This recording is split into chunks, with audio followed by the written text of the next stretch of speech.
Conscience de l'arrivée du fascisme au pouvoir dans certains pays occidentaux. Bon, il y a une tendance en ce qui concerne la France qui m'agace un peu et qui nous agace un peu à frustration. Ça fait longtemps qu'on tient ce discours. Je pense que pour toute une partie, notamment de la gauche, on va dire de la frange de la bourgeoisie culturelle, et cetera, le, le risque fasciste est toujours, conjugué au futur, quoi. C'est-à-dire que tu les écoutes, tu as l'impression que c'est toujours, quelque chose qui va arriver, qui risque d'arriver, on y est presque, c'est en train d'arriver, les signes sont inquiétants et cetera et cetera. Ah, ça fait à peu près 5 ans qu'on entend ça, tous les jours. Hem Et en plus, c'est toujours incarné dans en gros, en France, on a l'impression qu'on pourra parler de fascisme que quand le RN aura tous les pouvoirs. Et que ça s en attendant, on ne peut pas en parler ou très peu. Or, on a Gérald Darmanin et Bruno Retailleau, au pouvoir. Bruno Retailleau, c'est quelqu'un qui a vraiment des idées d'extrême droite, qui s'approprie tous les discours d'extrême droite. Les projets de loi qui passent en France, sont des projets de loi d'inspiration d'extrême droite, anti, pauvres, anti-assistanat, anti-immigration, qui on a une police qui est déjà elle-même votante à l'extrême droite, qui a déjà des pratiques d'extrême droite et qui sème déjà, la terreur, dans les quartiers où règnent, qui sont déjà des zones de non-droit pour les habitants, qui subissent du coup, les violences policières. Bref, comment dire? Je trouve que le risque de toujours conjuguer le fascisme au futur, c'est que ça sera jamais assez. Tu as l'impression que pour eux, tant qu'il y aura pas des croix gammées, et des camps de concentration, on pourra pas parler de fascisme. On sera toujours dans la démocratie qui lentement lentement s'étiole pour aller vers, des risques autoritaristes, blablabla. Du coup, nous, on a tendance à dire que déjà, il y a un déjà là fasciste, il y a déjà des choses fascistes dans la société française. C'est flagrant particulièrement depuis juillet, mais c'était déjà le cas avant. On est déjà dans un régime qui est autoritaire et dictatorial, même s'il y a des élections de temps en temps, les pratiques sont dictatoriales. On a un gouvernement qui est soutenu par l'extrême droite. Alors après, ils osent pas forcément le dire, mais c'est le cas. Enfin, l'extrême droite qui ne vote pas de censure, l'extrême droite qui soutient les projets de loi, l'extrême droite qui est très modérée vis-à-vis du gouvernement actuel, et cetera, et cetera. Donc je veux dire, on a déjà, voilà, c'est le fameux macro-lepénisme, hein. C'est bien que cette expression, elle se popularise parce que c'est ça qui se passe. Donc en fait, on est déjà, dans un gouvernement on a un gouvernement d'extrême droite avec des endroits, où déjà le fascisme est en application. Et c'est un truc que j'essaie de dire, mais en gros, les dictatures et les fascismes, ça s'applique pas à tous les endroits de la société pareil, quoi. Donc en fait, il y a des endroits où on a toujours l'impression de vivre en démocratie, il y a des endroits où on a vraiment l'impression de vivre en dictature, quoi. Dans les quartiers populaires en France, je pense que les gens, ils ont vraiment l'impression de vivre en dictature depuis longtemps.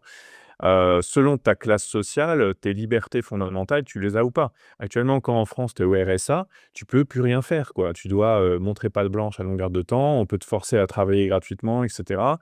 Tu es soumis à un contrôle, permanent, donc tes libertés fondamentales, tu les as pas non plus, quoi.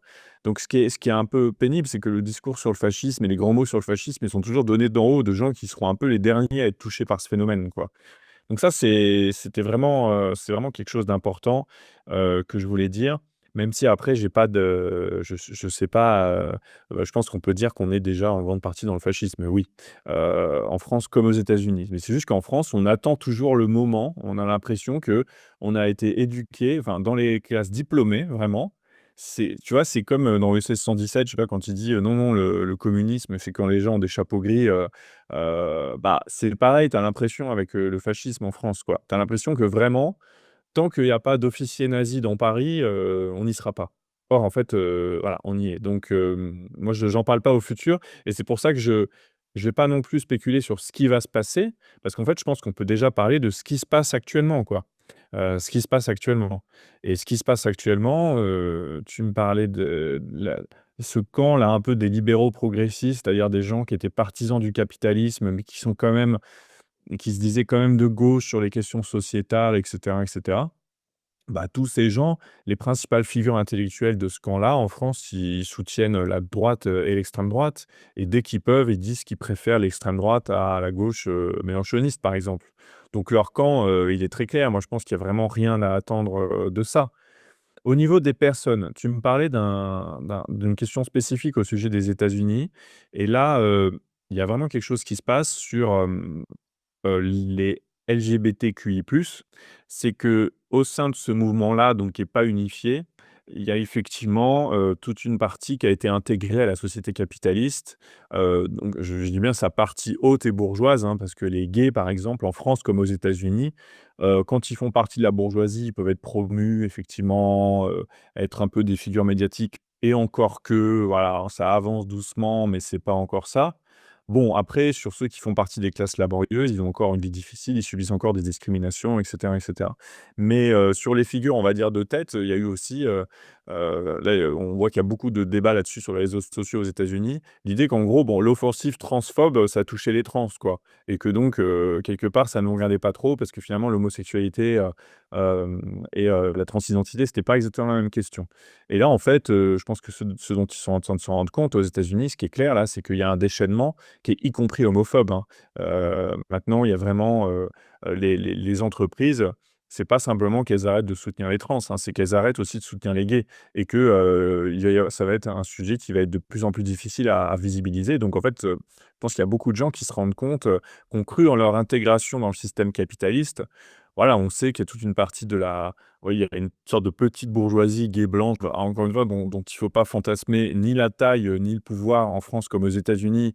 Vraiment, j'insiste là-dessus parce que, vraiment sur les périodes bienveillantes, que ce soit au travail comme ailleurs, moi j'appelle ça période bienveillante, on va dire période progressiste du capitalisme, c'est toujours, en apparence, hein. Je veux dire, quand tu prends la classe politique française, c'est tous, enfin, elle est dominée par des hommes blancs hétéros. Ça reste vrai, quelle que soit la période du capitalisme qu'on ait traversée, ces dernières décennies.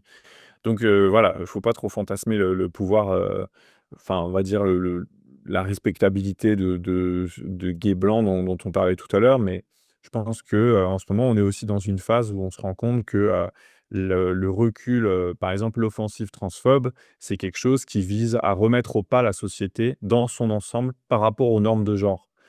Parce qu'en fait, c'est une réplique, d'une classe blessée alors qu'elle a toujours le pouvoir, qui est la classe des hommes, hétéros, riches, en fait, qui, ont l'impression de s'être fait marcher sur les pieds par les avancées de droit et de discours des dernières décennies et qui ont décidé de reprendre les choses en main. Et eux, ils s'en prennent à tout le monde, vraiment. Et donc, je pense que c'est aussi une période qui peut, servir aussi à ça, c'est-à-dire à fédérer tous les gens qui sont, déviants ou en tout cas, qui sont dominés par rapport aux normes de genre, qui ne bénéficient qu'à une minorité de la population et qui peuvent s'unir aussi par rapport à tout ça. Mais, voilà, avec, sans illusion sur le fait que, il y a toujours eu dans le mouvement progressiste des partis qui étaient, pro-capitalistes et ces partis-là, celles qui enfin toutes ces personnes qui se disaient, pro-capitalistes, mais attentives aux droits de l'homme, mais attentives à nin bah, n'empêche que, actuellement, c'est aussi les mêmes qui, parmi les figures intellectuelles, ont parfaitement légitimé le génocide à Gaza, disent que non, Musk, ça, il y a eu un truc révélateur en France là-dessus, c'est le moment où Elon Musk a fait, 2 saluts nazis, d'affilée. Bah, en fait, toute une partie de la classe intellectuelle française, sur les réseaux sociaux ou dans les journaux, expliquait: «Non, non, c'est pas un salut nazi» et cetera, et cetera. Alors aujourd'hui, Steve Bannon a fait de même, hein, il a refait un salut nazi. Est-ce qu'ils vont encore nous dire que c'est pas un salut nazi? Mais tu vois, le fait que même ces gens qui se disaient, des bons démocrates, bon teint, qui aimaient pas le RN et cetera, bah, là, peut-être qu'aussi simplement ils se disent: «Bon, bah, vu comment les temps tournent, vu que ce sont avant tout des intellectuels de course, ce sont avant tout des gens qui ont envie d'être intégrés, par opportunisme, ils feront évoluer leur système de valeurs en même temps que la fascisation, des classes dominantes». Voilà. On sait aussi que la bourgeoisie ne vivra